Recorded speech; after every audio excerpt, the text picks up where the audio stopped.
Hey, welcome back to the channel. Does this look familiar? It probably does if you've ever had a shoulder problem, particularly a rotator cuff problem. Is it any good? It's a starting point, but to be honest, we could do a lot better. And that's what we're going to do today. We're going to expand our thinking and we're going to expand our approach on how we can solve rotator cuff issues. And I'm going to teach you a few great exercises that will bring you a lot further than this will.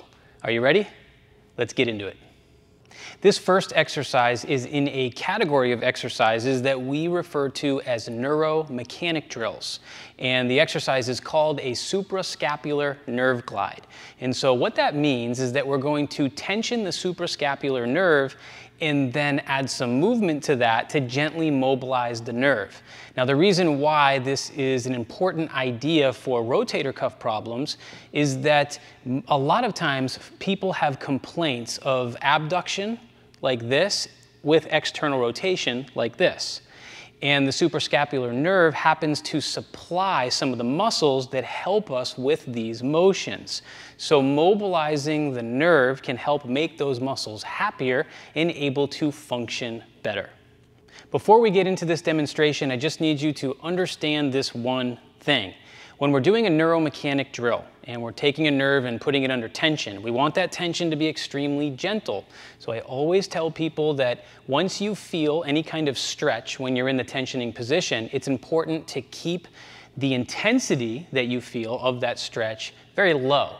A 3 out of 10 in intensity is really what we're looking for. You don't want to stretch a nerve aggressively. They don't like that. For me, I'm just going to start on the right side of my body, and I'm going to bend my elbow and bring my arm up like this. The first movement here is bringing your arm into a comfortable level of what's called internal rotation. You don't have to force that. I'm just kind of letting my arm fall into internal rotation. Now I'm going to take my other arm and I'm going to go underneath my right arm just to prop it so that my shoulder doesn't get tired in this position and I can kind of relax using my left arm as the prop. Now, actively, I'd like you to take your arm and pull it across your midline. Okay? I'm not yanking my arm across my body like a traditional shoulder stretch. I'm actively moving my arm across my midline, and my arm is still remaining propped here on the back of my hand and wrist. Okay, now I'm in a good position, and I want you to shift your attention to my shoulder and also my shoulder blade. The next movement of the sequence is a depression of the whole shoulder area. So that means I've pulled my shoulder down towards the floor, and then next I'm going to pull my shoulder blade back. That's called retraction. And so now I have the position that's needed to put this nerve under tension, except for what I need to do with my head and neck. With the head and neck, I'm now going to tilt my head and neck away from the target side, and then I'm going to gently drop my head forward a little bit. And once you're into this position, some people will feel kind of an odd stretch across the back of their shoulder or even their shoulder blade. Now here comes the challenging part. We now need to drive the nerve glide, which means we're going to choose a location along the tensioning sequence to move in order to stimulate this nerve. And I'm going to show you how to do this with your shoulder blade, so watch closely. I'm sliding my shoulder blade forwards and backwards while still maintaining all the pieces of the tensioning sequence. This is what we call the driver. And so you might feel the tension a little bit differently depending on where you are in the movement. You might feel that when you slide forward, you kind of lose some of that stretch sensation. When you slide back, it kind of increases. And you're going to do this about roughly 8 times. And then you're going to shake it out. Okay, so that was a lot to remember, I know. I'm going to go over it again. I'll even show you on the left side of my body. So the idea is to get into the position and then in a very targeted and accurate way, slide the shoulder blade forwards and backwards to mobilize the nerve. Now here's the other thing I want you to hear. This is one of the only nerve glides that I teach that I often get people into it and they go, I don't feel anything. Personally, I don't really feel that much either, and that's okay. You don't actually need to feel any special sensation in order for this to be a good drill for you. So how do you know if it's a good drill for you? Well, then simply check your shoulder movement and see, are you moving better, the same, or worse after doing it? Again, you don't need to feel it. Some people get into the position and they're like, whoa, that's intense. I feel a pretty intense stretch across my shoulder blade or kind of deep in the shoulder. And if you feel that, great. It means that you're hitting the target and the nerve is under tension. But again, you just need to be cautious in terms of the intensity that you use while you're tensioning the nerve. Keep it at a 3 out of 10. Okay, let's do it again. Let me go through it one more time on my right side a little bit quicker, and then I'll switch to my left, because I know when you're trying to learn this stuff and you're watching it on a screen, it's nice to see both sides of the body when the movement's complex like this. So here we go. I bend my arm, I let it fall into the internal rotation, prop it, actively pull it across my midline. Pull my whole shoulder down and back, and now I tilt away and forward.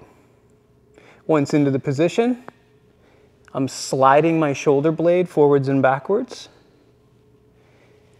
And remember, we're trying to maintain all those pieces of the tensioning sequence. It's common for people to lose them just because it's hard to coordinate the movement when you're in this funky position. Do the best you can. You know, you slide the shoulder blade forwards and backwards roughly 8 times. Okay, let's do it on the left side. So for the left arm, bend the elbow, bring my arm up, let it fall into internal rotation. Move it across the midline, prop it. Okay, from here, draw the shoulder down, pull it back, tilt away with the head and neck, and forward. Now, we drive it. And I actually feel this side a little bit more in terms of the neural tension or that nervy stretch sensation.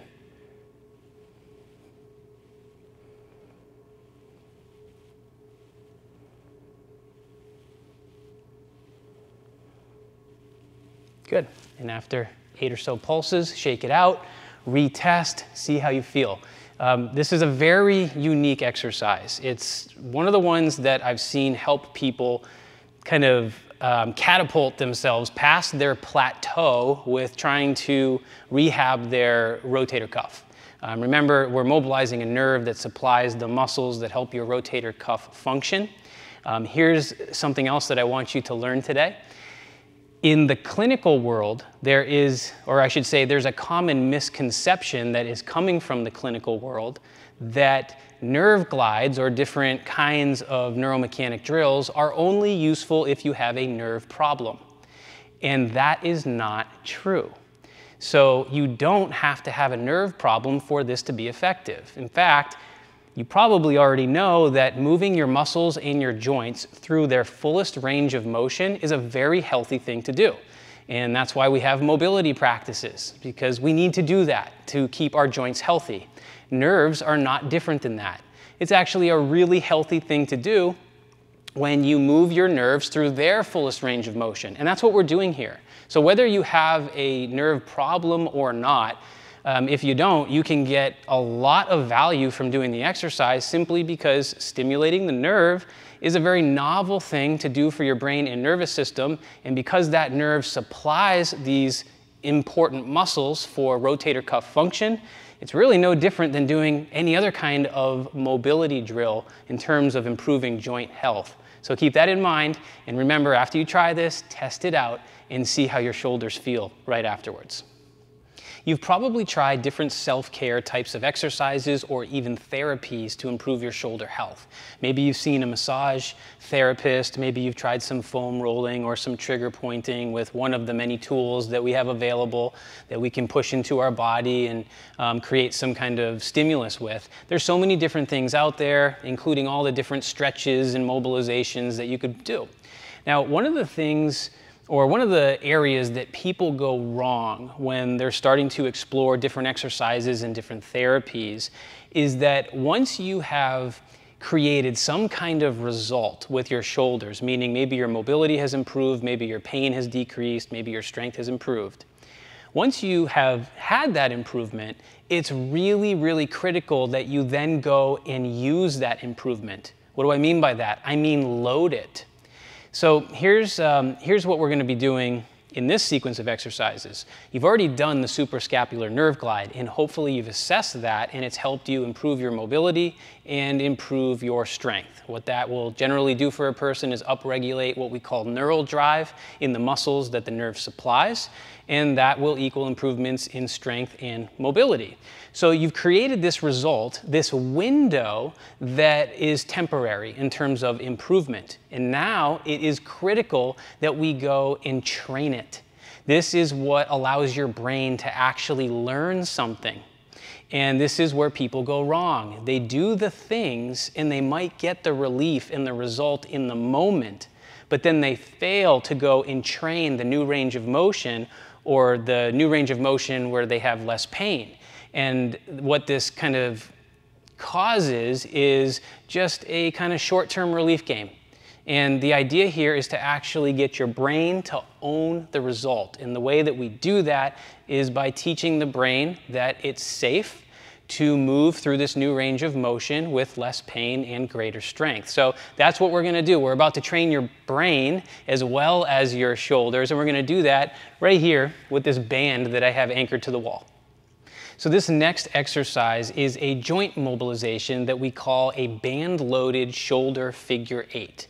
And basically what we're going to be doing is a figure 8 motion coming from the shoulder, and I have a few different kinds or options of this figure 8 to show you.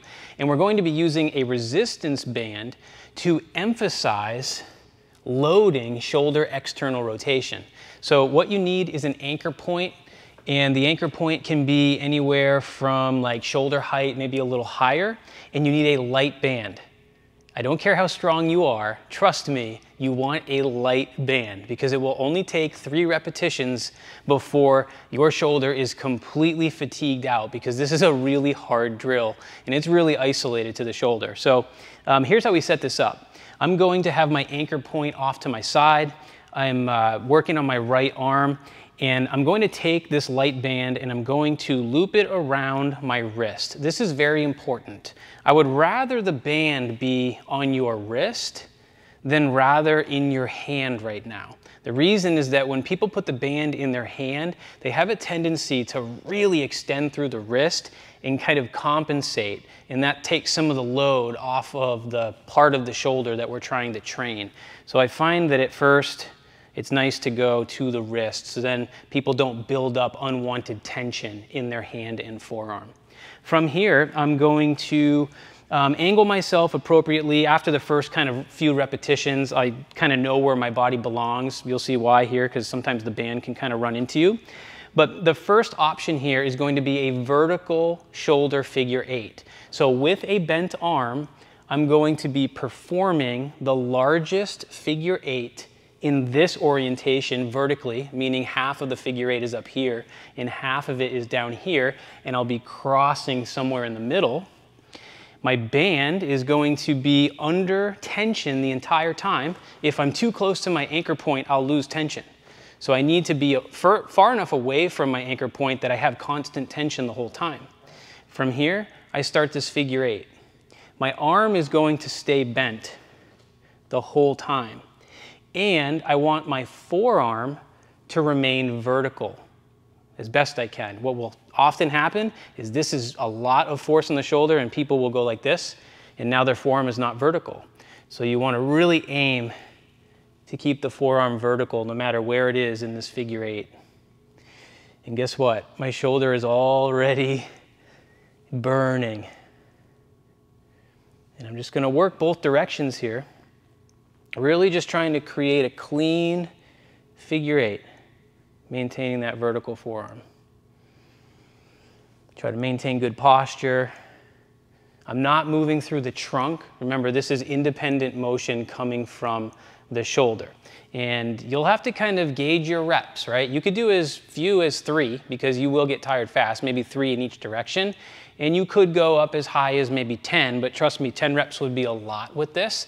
But see where you are to start. The idea is not to like fatigue out your shoulder. Remember, especially if you're kind of in a sensitive place right now with what you can tolerate for loading your shoulders, it's actually better to do fewer reps and manage the load accordingly. You definitely don't want to move into pain, and just do what you can.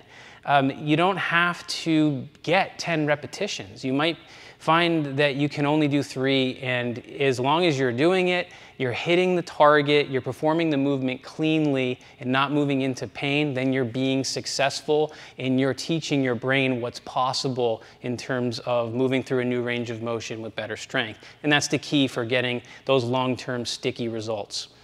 So you've seen the vertical figure 8, and that's a great option. We can also do the same thing in a horizontal orientation, meaning I still have my arm bent. We're still loading it the same way, but now my figure 8 is here. So half of it is over here, and the other half of it is back here, and I cross somewhere in the middle.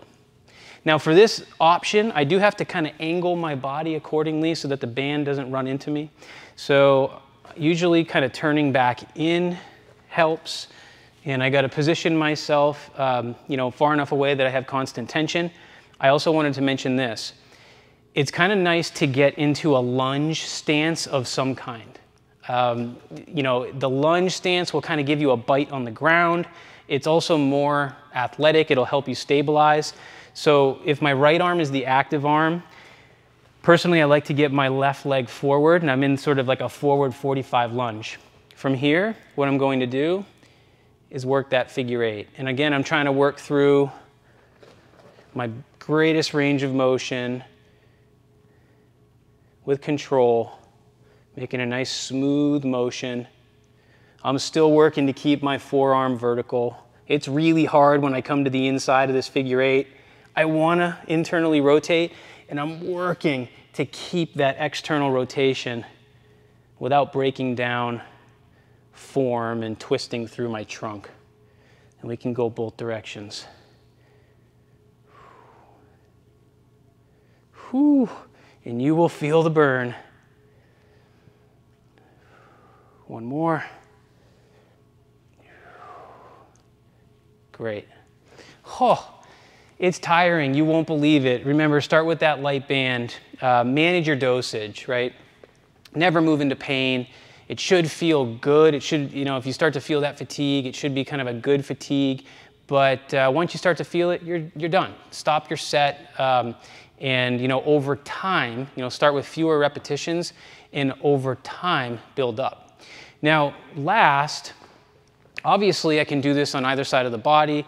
I'm just showing you the right side of my body. If you were doing this on the left arm, in this case, I would probably be facing away from the camera, going through the same vertical shoulder figure 8 and horizontal figure 8. We're putting emphasis on the external rotation. What that means is that the band is trying to pull me into the inward rotation, and I'm resisting that by maintaining the external rotation. If you wanted to load your shoulder in internal rotation, you could do that, and you could just change the direction that the band is pulling you. So if the band is pulling you now, I'm over here on my left arm with my arm getting pulled into external rotation. In order for me to counter that external rotation, I would now be starting to move into internal rotation. And again, this is isometrically, meaning that I'm not moving in terms of the rotation. I'm just stabilizing as my arm is moving through the figure 8. So you could load the internal rotation too and see how that helps you move and feel, because it's an option and it's a good one. Just that today we were putting more emphasis on the external rotation. Last, if this helps you and you want to continue to progress this whole series here, you can start to play with the direction of pull from the band. So if I were to take this same band and I were to step on it and now attach it to my wrist, the band would be pulling me into internal rotation, I'd be resisting, and I could now work to keep my forearm flat like this rather than vertical. And now I could go through the same horizontal figure 8 or the same vertical figure 8. And now I'm still loading the external rotation, it's just that my arm is in more internal rotation. See, that's kind of the key for long-term results, is you want to give yourself exposure to a variety of different positions under different loads. And that really helps people make progress. It's so easy to be very one-dimensional in how we approach things. Remember how we started this video. And the fact is, with your shoulders, it's a very complex joint with a lot of muscles that help it function. And the shoulder is very commonly moving with coupled motions, meaning that we're often doing something with our arm while resisting some kind of rotation. And it goes even further than that, because what we're doing with our trunk really comes into play here too. And I have different ideas in how to integrate that I'll circle back to in the future and create some content around. But this idea of coupled motions and loading the rotation isometrically while moving your arm through space, that's a very, very common way that our arms function in life, which is one of the reasons why I love this variety of band-loaded shoulder figure 8s. Okay, let's summarize a little bit. We started with a suprascapular nerve glide, and you got into the tensioning position and you drove that nerve mobilization with scapular protraction and retraction. And what you need to know about that is that 8-ish repetitions is generally good. You don't really need to do more than 10, certainly. And remember that nerves do not like to be aggressively stretched. So you're trying to do that gently, and you're trying to keep a stretch intensity in terms of what you're feeling at a 3 out of 10 in terms of that intensity.